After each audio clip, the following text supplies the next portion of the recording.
Hey there, YouTube world. I thought that I would take you on a little how-to video today. I noticed that I've put a few videos up, but I haven't shown anything about what I do for a living. Just hobbies and stuff. And I'll take you into my shop and I'll show you a little bit of doing some fabrication. I'm a sheet metal guy by trade. Show you a little bit of fabrication and what we do, and we'll take you along on a job one day. Alright, we're in the shop here. I'll take you for a real quick shop tour here real quick, since I don't think I've ever taken you guys on a shop tour. Real fast and quick. But this is my sheet metal shop. I have I'll start you in this corner over here. Roll you around here. My workbenches. I got two workbenches here for two guys. Slitting machine in the middle there for slitting steel. I'll show you how that works in here in a little bit. Stock of all my common parts and pieces and duct and metal and all that stuff up here on the wall.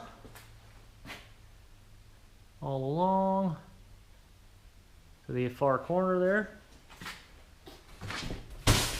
And then I got my hydraulic shear here, and with a whole bunch of junk sitting on the bench here right now in front of it. But hydraulic shear, 52-inch shear, works really well. All my miscellaneous tools that I don't use real often, and rolls and a crimping tool and my short 4-foot brake. In here I got all my black iron fittings, which is for gas lines and such stuff. I got a spot welder right here, or what they call a fusion welder, used for building boxes and whatever we need to stick metal together. Corner notcher for doing 90-degree corners. Pittsburgh machine, or what everyone else would call lock former, I guess. Yeah, for building duct joints, and we'll show you how that works a little later too. We'll be building some stuff with that. My bar folder, which is right there in the corner of my bench. Back to the other end of my benches, and here's my 8-foot brake for bending up sheet steel, which I'll also show you what we're gonna how it works here in a few minutes.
Alright, so I got this one piece laid out. You don't need to see me lay out a whole bunch of pieces all exactly the same. That seems kind of silly to me, but I'm basically going to show you what we do with the brake and how it works, how we do our bending to bend all these joints on all these. Like there'll be a joint bent here, here, here, and here, and then we have a piece to fit on the end. And I'll show you how that works. We'll take you over the brake and give you a demonstration on that.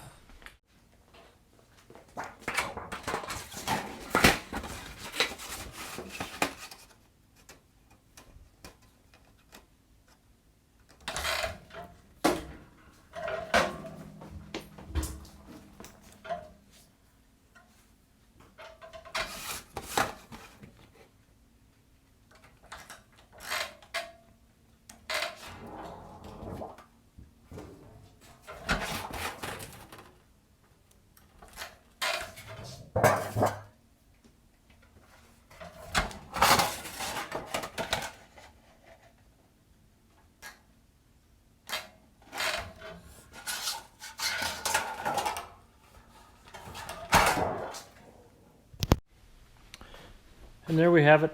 Basically what you see is 3 sides of what we call a reducer, because the duct is reducing in size, it's tapered. So we'll be reducing it from 22 inches down here to 20 inches on the top.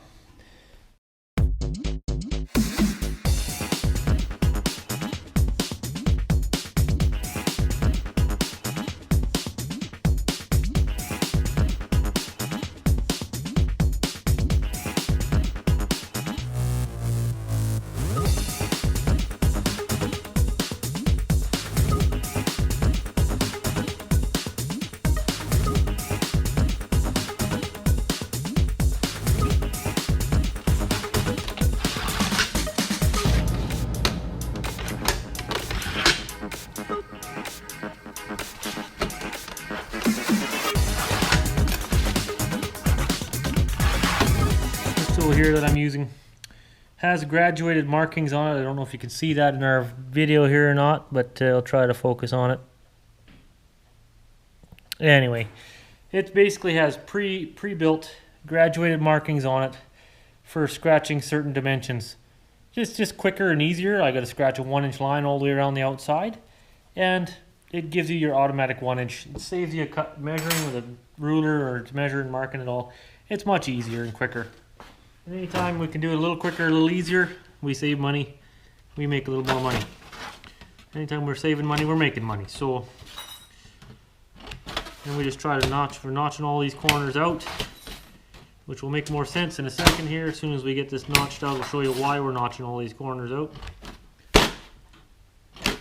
Like that, all 4 corners notched.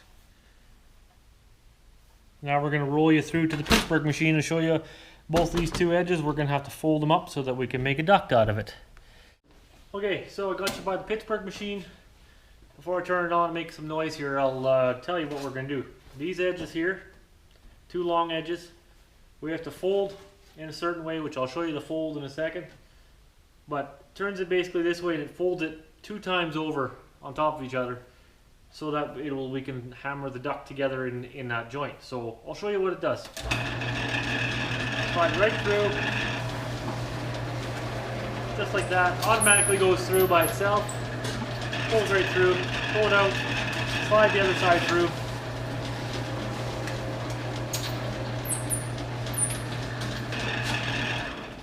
Shut that noisy thing off so you can kind of see what we're doing here.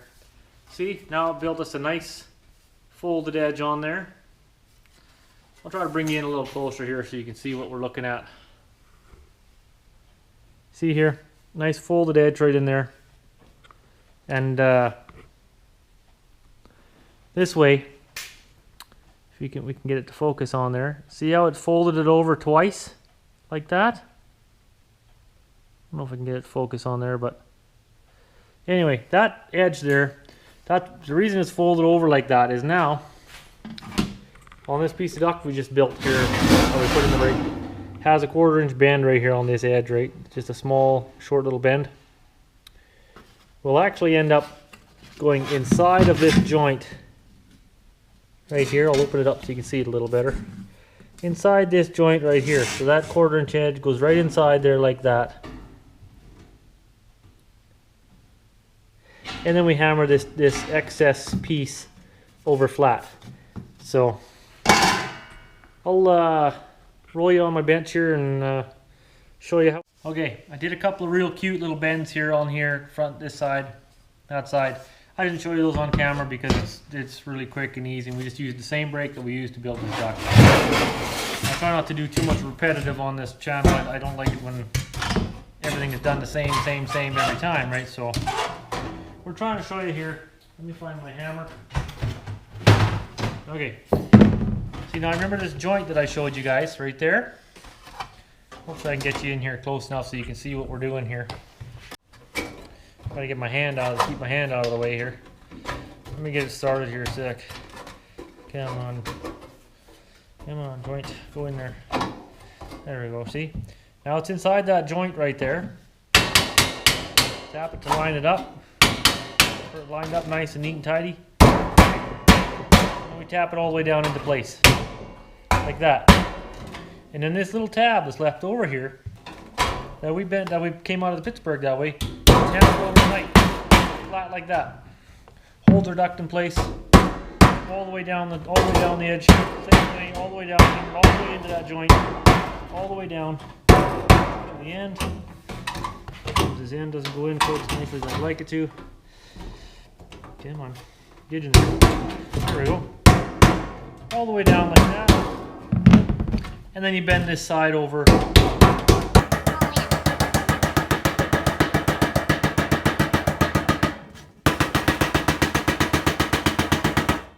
And always flatten it out nice and neat. Not that that affects the airflow any that's going through this duct, but it makes it look really nice, and I like to have a little bit of neat and tidy on my work. Alright, so here's our finished product. Piece of duct. Straight on that side. Tapered on that side.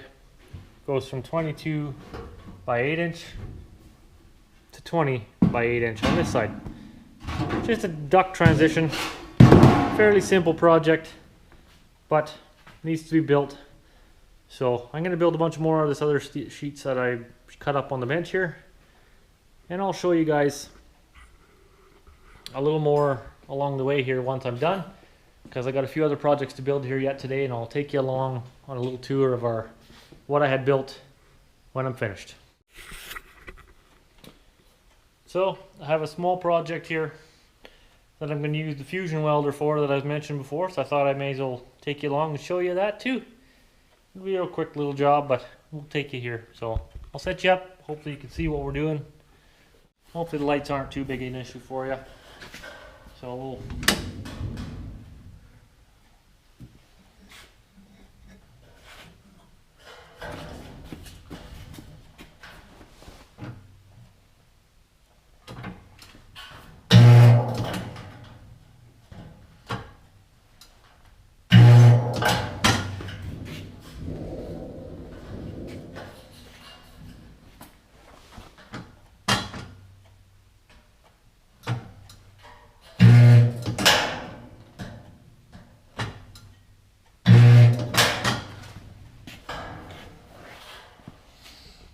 there you go. See, so now we end up with a couple little spots on there like that, spot welds. Holds everything in place around the corner like that.